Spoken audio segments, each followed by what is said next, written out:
नमस्कार दोस्तों, आज मैं होलिका दहन के पावन अवसर पर दो अद्भुत कथाएं लेकर आई हूँ जिनमें सुनकर आपका मन श्रद्धा और भक्ति से भर जाएगा। तो चलिए सबसे पहले डोल ढोल की थाप पर शुरुआत करते हैं आज की पहली कथा की। लेकिन उससे पहले अगर आपने अभी तक चैनल को सब्सक्राइब नहीं किया है तो अभी कर लीजिए और वीडियो को लाइक करके अपना प्यार जरूर दीजिए।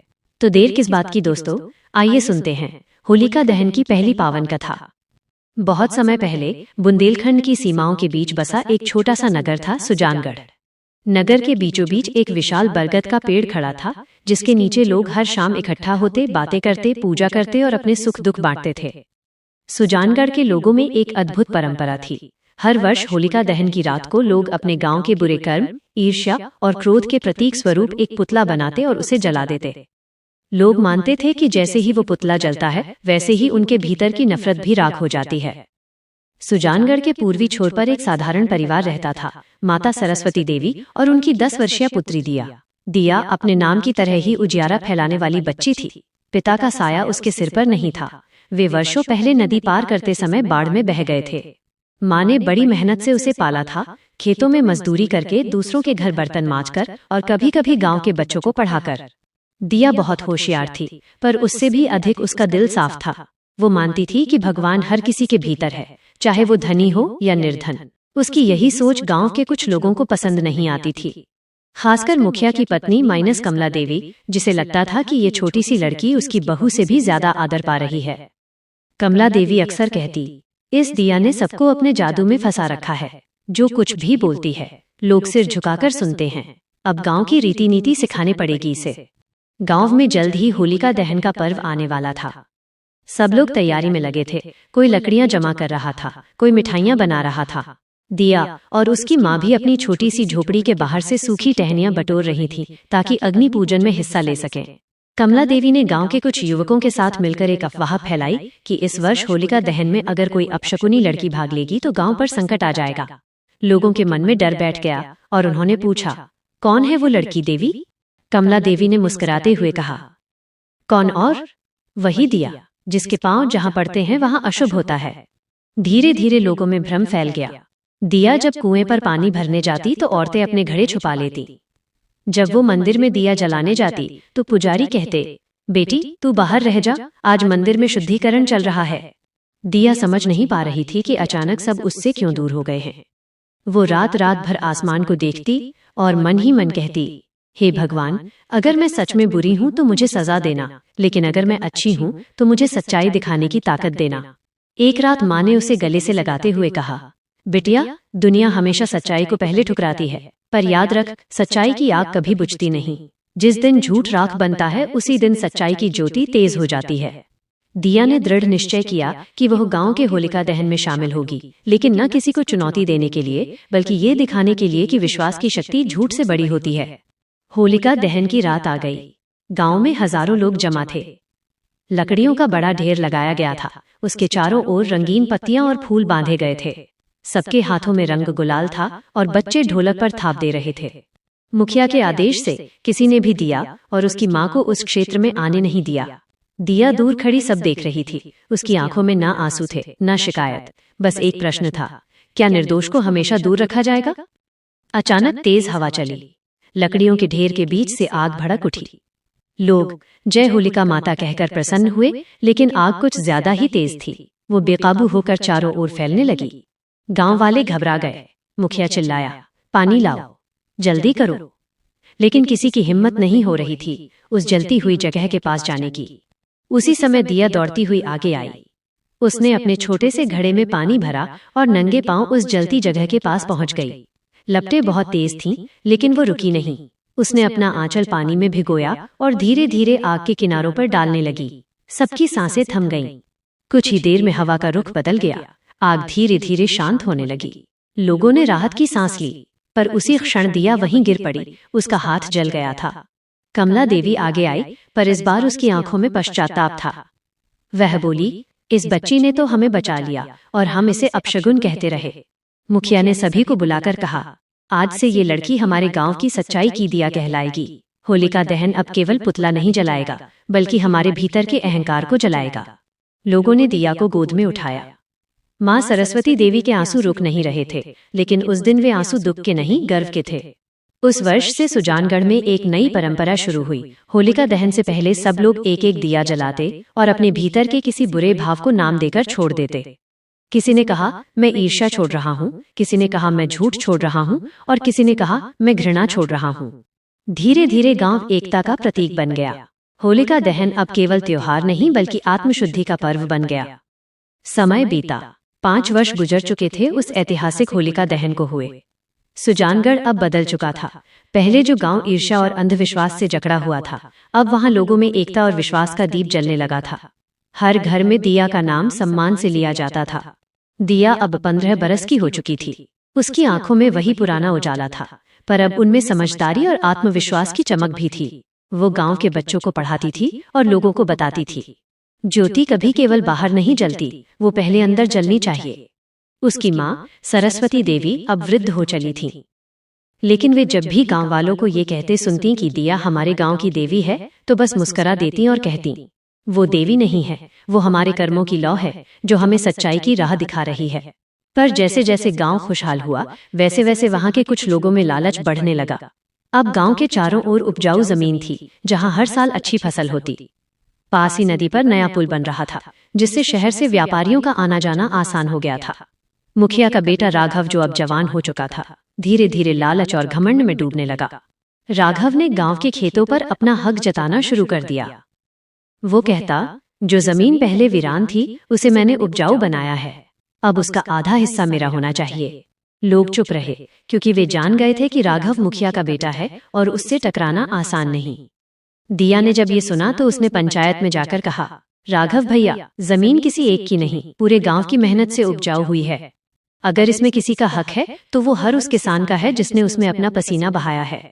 राघव हंस पड़ा, तू तो बस उपदेश देने में माहिर है दिया, पर दुनिया उपदेश से नहीं, ताकत से चलती है। गांव वालों के बीच दरार पड़ने लगी।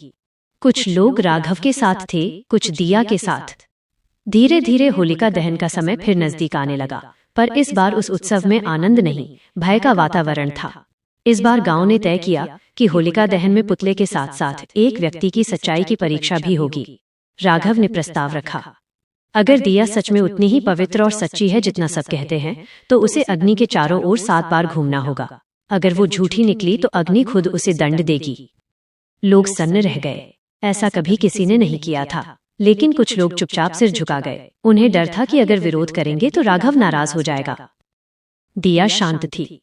वह बोली, अगर ये परीक्षा मेरे सत्य को सिद्ध करेगी तो मैं ये अग्नि फेरा जरूर लूंगी, पर याद रखना, जो व्यक्ति झूठ बोलकर दूसरों को परखता है, एक दिन वही अग्नि उसकी भी परख करेगी। होलिका दहन की रात आ पहुंची। पूरा गांव एक बार फिर उसी बरगद के नीचे इकट्ठा हुआ, वही स्थान जहां वर्षों पहले दिया ने सबकी जान बचाई थी। आग की लपटें उठीं, मंत्रोच्चारण हुआ और सबकी निगाहें अब दिया पर थीं। दिया ने माँ का हाथ पकड़ा और बोली, माँ, अगर मेरे कर्म सच्चे हैं तो यह अग्नि मुझे आशीर्वाद देगी। वह धीरे धीरे अग्नि के चारों ओर घूमने लगी। हर चक्कर के साथ लपटें उठती, लेकिन जैसे ही वो पास आती, हवा का रुख बदल जाता और आग शांत हो जाती। लोग आश्चर्य से देख रहे थे, यह कोई साधारण बात नहीं थी। जब उसने 7वां फेरा पूरा किया तो अचानक जोर की आंधी चली। लपटें आसमान तक पहुंच गईं और सब डरकर पीछे हट गए। राघव आगे बढ़ा और बोला, ये तो जादू है, यह लड़की धोखेबाज है। लेकिन उसी समय हवा ने दिशा बदली। एक बड़ी जलती लकड़ी आकर राघव के ठीक पास गिरी और उसकी पगड़ी में आग लग गई। दिया दौड़ी और अपने आंचल से आग बुझाई। सबकी आंखें भर आईं। मुखिया कांपते हुए बोला, बेटा, इस लड़की ने आज भी हमारी जान बचाई है। हमने इसे बार बार परखा और इसने हर बार हमें माफ कर दिया।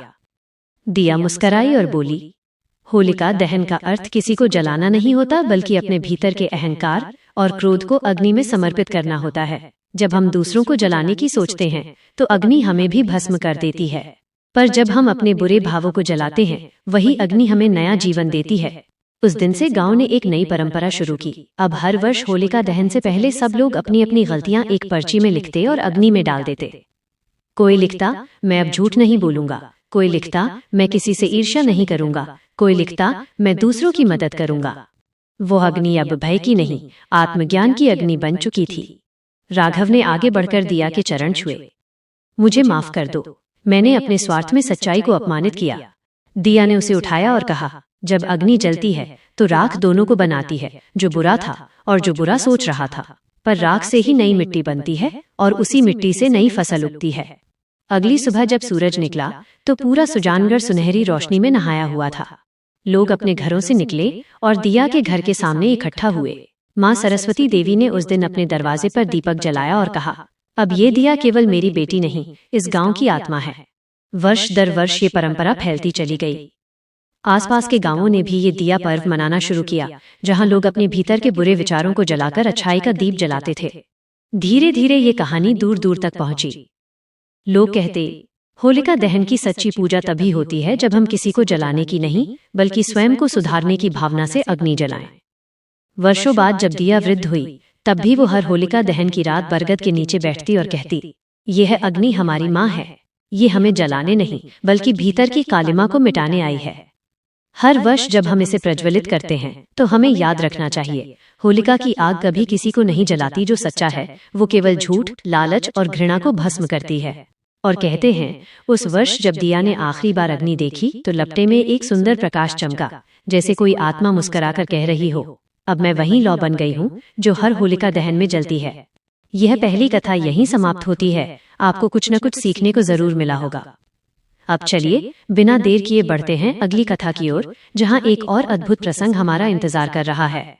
तो तैयार रहिए, अगली कथा शुरू करते हैं। उत्तर भारत के एक सुंदर प्रांत में बसा था छोटा सा गांव मुक्तिनगर। चारों ओर सरसों के खेत, बीच से बहती पतली सी नदी कुसुमती और गांव के बीचों बीच एक पुराना मंदिर, जहां लोग हर पूर्णिमा को दीप जलाते थे। गांव के लोगों में आपसी प्रेम तो था, लेकिन साथ ही एक डर भी। डर शक्ति देवी नाम की एक औरत का, जो तंत्र मंत्र में विश्वास करती थी और जिसे सब जादू वाली कहते थे। लोग उससे डरते थे, मानो वो कुछ भी कर सकती हो। गांव की ही एक लड़की थी नंदिनी, जो अपने पिता रमेश चौधरी और माँ सावित्री के साथ रहती थी। पिता साधारण किसान थे, पर बेटी के हृदय में असीम साहस और भक्ति थी। वह हर सुबह मंदिर में जाकर दीप जलाती और कहती, हे अग्निदेव, मुझे वो शक्ति देना कि मैं कभी झूठ न बोलूं और किसी का बुरा सोचूं तो मेरा दीप खुद बुझ जाए। शक्ति देवी को ये लड़की कभी पसंद नहीं आई। वह कहती, ये छोटी सी लड़की गांव वालों को मेरे खिलाफ कर देगी, इसे समझाना पड़ेगा कि कौन असली शक्ति है। एक दिन गांव के तालाब के किनारे किसी की गाय मर गई। लोगों ने बिना सोचे कहा, ये नंदिनी का अपशकुन है, हर सुबह ये आग जलाती है, इसलिए गांव में मुसीबत आई है। नंदिनी रो पड़ी, मैंने तो हमेशा भगवान से सबकी भलाई मांगी थी, मैं दोषी कैसे? पर अफवाहें बढ़ती गईं। शक्ति देवी ने मौके का फायदा उठाया और बोली, अगर यह लड़की सच में पवित्र है तो इसे अग्नि की परीक्षा देनी चाहिए। होलिका दहन की रात इसे अग्नि में खड़ा होना होगा, तभी पता चलेगा ये शुभ है या अशुभ। गांव के लोग डर और अंधविश्वास के बीच बट गए। कुछ बोले, शक्ति देवी ठीक कहती है, और कुछ ने कहा, बेटी निर्दोष है। नंदिनी की मां डर गई, पर पिता बोले, बेटी, अगर तेरा मन साफ है तो अग्नि तुझे कभी नहीं जलाएगी। पूर्णिमा की रात थी, आकाश में चांद था, हवा में बसंती ठंडक। मंच के बीचों बीच लकड़ियों का बड़ा ढेर लगाया गया था। गांव वाले जमा थे और शक्ति देवी अपने हाथों से अग्नि जलाने आई थी। नंदिनी ने मंदिर से एक दीप लिया और मन ही मन कहा, हे अग्निदेव, आज मेरे भीतर की सच्चाई को साबित करना। जैसे ही अग्नि जली, लपटें आसमान तक पहुंची। शक्ति देवी ने चिल्लाया, अगर तू निर्दोष है तो इस आग में खड़ी हो जा। पूरा गांव सांस रोककर देखने लगा। नंदिनी आगे बढ़ी, उसके चेहरे पर भय नहीं, केवल श्रद्धा थी। वह बोली, जो सच होता है उसे आग नहीं जलाती। और वो धीरे धीरे अग्नि के पास पहुंची। लोगों ने सोचा अब वो जल जाएगी, पर जैसे ही वो करीब पहुंची, तेज हवा चली और लपटें बिखर गईं, आग शांत होने लगी। शक्ति देवी घबरा गई। वो मंत्र पढ़ने लगी, पर हवा इतनी तेज थी कि उसके हाथ की ज्वाला खुद बुझ गई। लोगों ने देखा, नंदिनी के चारों ओर अग्नि एक दीपक की तरह जल रही थी, पर उसे छू भी नहीं रही थी। मुखिया ने झुककर कहा, बिटिया, आज तूने हमें दिखाया कि सच्चाई कभी नहीं जलती। नंदिनी ने कहा, ये मेरी नहीं, अग्निदेव की कृपा है। उन्होंने हमें ये सिखाया है कि डर से नहीं, विश्वास से जीवन जीना चाहिए।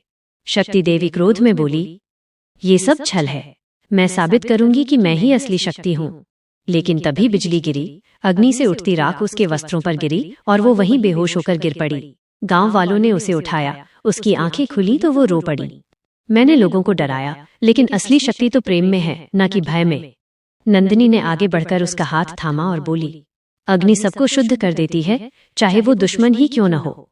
उस दिन से मुक्तिनगर में कोई भी तंत्र मंत्र नहीं करता था। लोग केवल अग्नि के चारों ओर दीप जलाते और अपने बुरे विचारों को अग्नि में समर्पित करते। हर वर्ष लोग कहते, होलिका दहन की सच्ची पूजा वही है जब हम अपने भीतर की नकारात्मकता को जलाएं। वर्ष गुजरते गए। मुक्तिनगर अब पहले से कहीं अधिक सुखी और समृद्ध था। नंदिनी ने गांव के बीचों बीच एक दीपशाला बनाई थी, जहां हर व्यक्ति अपने जीवन की किसी गलती का दीप जलाकर प्रायश्चित करता था। वह कहती, ज्योति तभी पवित्र होती है जब वो अंधकार को जलाकर खुद भी विनम्र रहे। गांव के लोग उसे दीप माता कहने लगे थे, पर उसके भीतर अब भी एक इंसानी इच्छा थी, किसी का स्नेह, किसी का साथ। वो सबके लिए जीती थी, पर अपने लिए कभी नहीं। एक दिन गांव में एक युवक आया, आरव, जो पास के नगर से आया था और खेतीबाड़ी में नई तकनीक सिखाता था।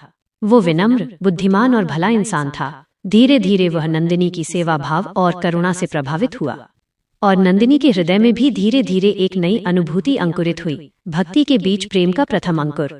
गांव के कुछ लोगों को ये रिश्ता रास नहीं आया। मुखिया की पत्नी ने कहा, दीप माता अब प्रेम करेगी, जो सबको त्याग सिखाती है, वही अब किसी के लिए पिघल गई। नंदिनी ने उत्तर दिया, अगर प्रेम सच्चा हो तो वो धर्म के विपरीत नहीं, बल्कि धर्म का आधार होता है। पर लोगों ने उसकी बात नहीं मानी। उन्होंने कहा, अगर तेरा प्रेम सच्चा है तो फिर होलिका दहन की अग्नि में तू और आरव साथ जाकर अग्नि की परिक्रमा कर लो। अगर अग्नि तुझे स्वीकार करेगी तो यह प्रेम पवित्र माना जाएगा। नंदिनी जानती थी ये फिर एक परीक्षा है, पर उसने डरने की जगह कहा, जब अग्नि सच्चाई को नहीं जलाती तो वो सच्चे प्रेम को भी कैसे जलाएगी। पूर्णिमा की रात फिर आई। गांव के मैदान में लकड़ियों का विशाल ढेर था। चारों ओर वही वातावरण, उत्साह और भय का मिश्रण। नंदिनी और आरव ने मिलकर उस अग्नि के चारों ओर 7 फेरे लेने का निश्चय किया। लोगों ने कहा, ये पागल हैं। पर नंदिनी बोली, जो अग्नि सत्य के सामने झुकती है वो हमें शुद्ध करेगी। पहला फेरा, उन्होंने कहा, हम झूठ को त्यागते हैं। दूसरा, हम भय को त्यागते हैं। तीसरा, हम क्रोध को त्यागते हैं। चौथा, हम ईर्ष्या को त्यागते हैं। पांचवां, हम अभिमान को त्यागते हैं। छठा, हम स्वार्थ को त्यागते हैं। और सातवां, हम एक दूसरे में भगवान को देखते हैं। लपटें ऊंची थीं, पर जैसे जैसे वे आगे बढ़े हवा शांत होने लगी। अग्नि उनके चारों ओर दीपक की लौ बन गई। लोगों ने देखा, उनके कदम जहां पड़ते वहां राख नहीं बल्कि सुनहरी आभा फैल जाती। जब 7वां फेरा पूरा हुआ, आकाश में हल्की वर्षा होने लगी, मानो स्वयं आकाश भी उनकी सच्चाई को आशीर्वाद दे रहा हो। गांव वालों ने झुककर प्रणाम किया। मुखिया बोला, हमने देखा, ये अग्नि अब दंड नहीं, आशीर्वाद बन गई है। आज से ये होलिका दहन नहीं, सत्य ज्योति पर्व कहलाएगा। शक्ति देवी, जो अब सुधर चुकी थी, आगे आई और बोली, मैंने पहले डर फैलाया था, पर आज जान गई कि सच्ची शक्ति डर में नहीं, प्रेम में है। ये अग्नि मुझे फिर जीवन दे रही है। नंदिनी ने मुस्कुराकर कहा, हर वर्ष ये अग्नि हमें याद दिलाए कि बुराई किसी और में नहीं, हम में ही छिपी होती है। जब हम अपने भीतर के अंधकार को जलाते हैं, तभी सच्चा होलिका दहन होता है। समय गुजरा। नंदिनी और आरव ने विवाह किया और पूरे गांव को सेवा में लगा दिया। मुक्तिनगर अब आध्यात्मिक गांव बन चुका था, जहां ना कोई झूठ बोलता, ना किसी से घृणा करता। पर नियति ने एक और परीक्षा रखी थी। एक बार भयंकर महामारी फैली, लोगों की फसलें सूख गईं, बच्चे बीमार पड़ गए। नंदिनी ने सबकी सेवा की, खुद भूखी रहकर भी दूसरों को भोजन दिया। आखिरकार वह स्वयं बीमार पड़ी।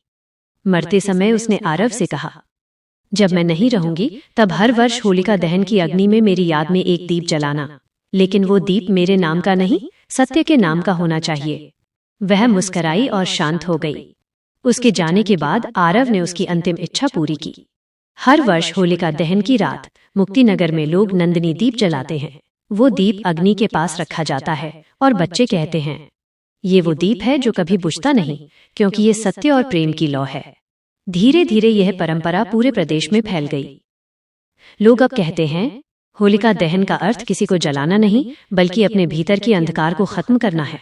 इस प्रकार नंदिनी की कथा हमें यह सिखाती है कि अग्नि केवल परीक्षा नहीं लेती, वो हमें निखारती भी है। होलिका दहन की असली भावना ये है कि जब तक मन में झूठ, ईर्ष्या या घृणा जलती रहेगी, हमारे भीतर की होलिका कभी नहीं बुझेगी। लेकिन जब हम अपने भीतर सत्य, प्रेम और त्याग की लौ जलाते हैं, तब हर अग्नि हमें आशीर्वाद देती है। और दोस्तों, यहीं पर दोनों कथाएं समाप्त होती हैं। ये थीं आज की होलिका दहन की पावन और प्रेरणादायक कथाएं, जिनसे हमें ये सीख मिलती है कि सत्य और भक्ति की हमेशा विजय होती है। अगर आपको ये दोनों कथाएं पसंद आई हों तो वीडियो को लाइक करें, शेयर करें और चैनल को सब्सक्राइब करना बिल्कुल न भूलें, ताकि अगली कथा आप सबसे पहले सुन सकें। मिलते हैं अगली दिव्य कथा में। तब तक के लिए जय माता दी, जय होलिका माता की।